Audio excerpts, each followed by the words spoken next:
Olá pessoal do Mulheres Mix, eu estou aqui com um verdadeiro contador de histórias. É um contador de histórias através da sua moda, da sua arte, de tudo que você conhece, enfim, e que realmente acaba assim trazendo tanta informação importante pra gente. E ele está em Miami e veio participar de um projeto Portinari pela segunda vez, né? Dessa vez é o Brasil de Portinari, né? E com a sua coleção toda inspirada, em particular na obra Guerra e Paz. Como é que foi isso? Como é que surgiu essa ideia? Bom, é a segunda vez que eu trago o Portinari para uma coleção minha. A primeira coleção foi de uma forma mais genérica, falar do processo de criação desse artista que eu acho que ele é fundamental para se entender o Brasil. O artista mais político que o Brasil já teve, o artista que foi o primeiro a pintar negros no Brasil e da América, foi o que mais pintou. E nesse momento em que passa o Brasil, eu acho que é o momento da gente também revisitar e trazer, lançar luz para aqueles que eu falo que são os verdadeiros mitos, né, os grandes nomes desse país. E a obra Guerra e Paz, ele foi uma obra que ele foi encomendada por JK, um presente para a ONU, e no Portinari, naquela ocasião, ele pegou aquilo que ele via como as grandes mazelas do Brasil, colocou como a guerra, e aquilo que ele via como sinais da paz, onde estava a paz no Brasil, que era brincadeira de criança, festas populares e tal. E se ele fosse pintar o Guerra e Paz hoje, ele como um pintor político, né, quais os elementos Portinari usaria? E aí foi o motivo dessa coleção, a história dessa coleção. E esses elementos são esses capacetes, a maquiagem? Não, esses elementos eu uso de forma ilustrativa, mas eu acredito que o Portinari, ele sempre pintou as mazelas do povo brasileiro. Então, se na ocasião ele colocava os retirantes nordestinos trabalhando no café, hoje são os refugiados nas lavouras de soja. Né? Se ele sempre pintou a história da repressão às minorias, hoje o país onde é perigosíssimo ser índio, negro, gay, sabe? Se você corre risco de vida, estaria na obra do Portinari. E as mulheres nesse universo portinariano? O Portinari tem uma coisa, que ele é nos artistas em que a roupa e o feminino aparece muito forte. Né? Por exemplo, no próprio Guerra tem o vestido da morte, é um vestido azul marinho, que ele pinta a morte ali. E todos os trabalhos, quando ele fala, a paz para ele era a festa dos negros, quando eles vestiam na fazenda, quando eles vestiam as roupas em branco, em linho, descalço, mas as roupas lindas. Então a roupa é muito forte no universo do Portinari. Tem essa coisa do feminino, né? Ele que vem de uma família matriarcal, a mãe do Portinari era uma figura muito forte na história dele. Então eu consigo ver muita coisa da presença da mulher ali na obra dele, sem dúvida alguma. Na equipe do Ronaldo Fraga, tem muitas mulheres trabalhando? Tem mais mulheres do que homens? Você tem mais alguma mulheres. preferência? Não, tem mais mulheres. A indústria da moda, ela ainda é majoritariamente regida por mulheres. Né? Acho até mais triste porque normalmente o grande empresário ainda no Brasil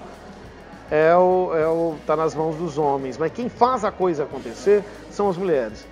As minhas costureiras, já tive um costureiro, um alfaiate, mas a grande maioria são mulheres, sem dúvida. Assim, ao longo da sua carreira, você tem alguma história assim envolvendo a mulher de uma forma muito especial, assim? No meu trabalho, sim, teve uma coleção, lembrando que 47 desfiles, onde eu tive como inspiração a cultura brasileira, a arte brasileira, o trabalho com comunidades, mas teve uma coleção que ela foi em homenagem a uma pessoa muito especial, é a coleção chamada Descosturando Nilza, que é uma costureira minha, a mais antiga, quer dizer, hoje ela costura na casa dela, mas é uma grande amiga, que tem uma história batalhadora, mas é uma história principalmente de um personagem que não aparece nos compêndios de história da moda do Brasil ainda, que é as costureiras de família. Aquela figura que, lembrando um pouco, Dona Nilza, no interior de Minas, foi abandonada pelo marido, que um dia saiu, nunca mais voltou, com 4 filhos. Ela vai para a capital, ela só tinha um curso de 1 mês de curso de corte de costura, e para sustentar os filhos ela põe a placa na porta de casa, chegou, alugou uma casinha, a costura-se para fora. E ela tremia, porque ela falou, só tinha 1 mês de curso, mas eu precisava sobreviver. E essa pessoa hoje é uma costureira em extinção, daquelas que modela direto com a tesoura no tecido, é impecável, não tem erro, não dá prova, tantos anos costurando. Dona Nilza hoje está com 80 anos, e falar da Dona Nilza era falar de uma história desse personagem que eu falei anteriormente, que é a costureira de família. Da mesma forma que as pessoas tinham o médico de família, elas tinham costureira de família, aquela que entrava na casa e ela costurava do bebê até o ancião. Fazia a roupa do casamento, fazia a roupa do aniversário, fazia a roupa da formatura, fazia a roupa da morte, do enterro. Então todos passavam por ela. A importância desse personagem, que é, como eu falei, que não está no compêndio de histórias da moda do Brasil ainda, mas que merece um destaque. No seu trabalho, você tem muito das artes visuais, muito, Sim, né? É um trabalho bem focado nas artes visuais. Tem alguma artista plástica brasileira ou não brasileira, alguma mulher que você admira? Por quê? Tem muitas mesmo.